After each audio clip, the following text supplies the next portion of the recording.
Brandon asked about going back to 4B and plotting the second degree trend line. So I'll do my little example here and delete it. I've jumped back to my example, Brandon. Did you want to take it from here? What you were wondering about?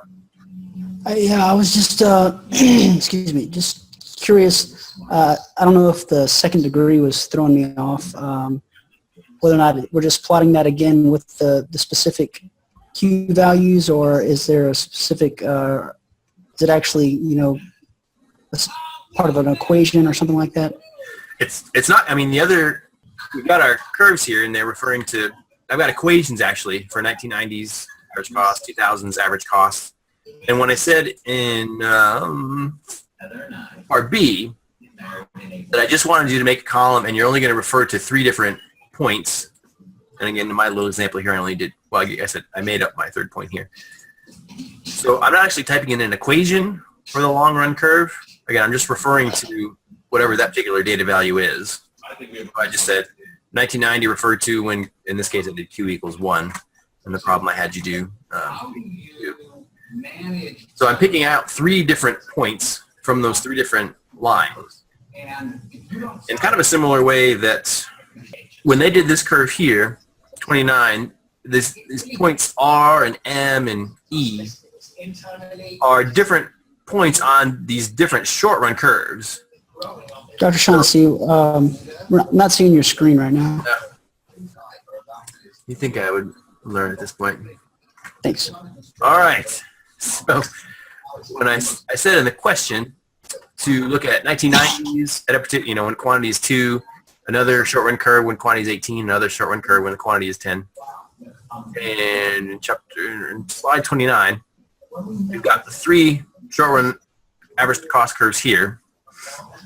And like point R, well, point R, M, and E are all on the long-run curve. They picked out 3 different points on the long-run curve. But point R is from this particular average cost curve. Point M is on this particular short-run curve. And point E is on this particular short-run curve. So I'm basically having you do something similar. I'm saying, you know, take when quantity is 2, at this low quantity, 1,000 in this case, have your long-run curve be equal to whatever this short-run curve's value is. And I said, I'll just move to here. When quantity is 10, pick out the 2010's short-run curve. Someone's got a TV on or something. It's very loud. So if I were to kind of modify the question for this slide that I have, if I said, pick out when output is 5,000, take the cost that was associated with this ATC 30 curve, and then when output is 10,000, take the cost that was associated with the K equals 60 curve.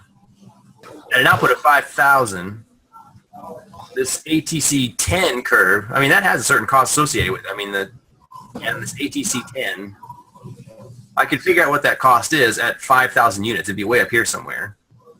But I wanted the long run curve to be associated with the costs at this middle short run curve. For the long run curve column, you're not making an equation like you did with the other ones. You're sort of referring to different points on the different curves. And so it's going to plot those points.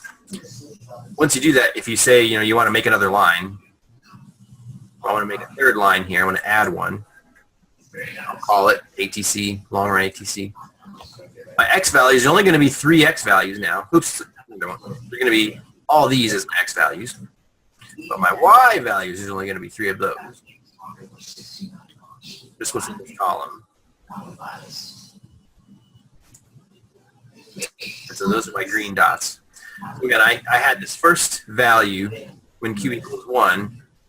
My green dot should be where the blue line is when Q equals 1. And that's where it is. My green dot here is on where the blue line is.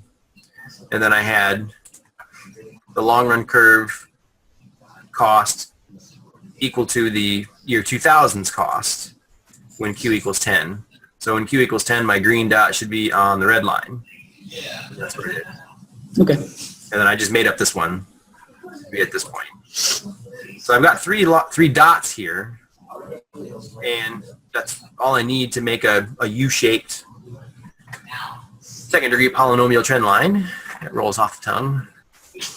I'll add my chart element trend line. They probably don't, well, I said a second degree polynomial.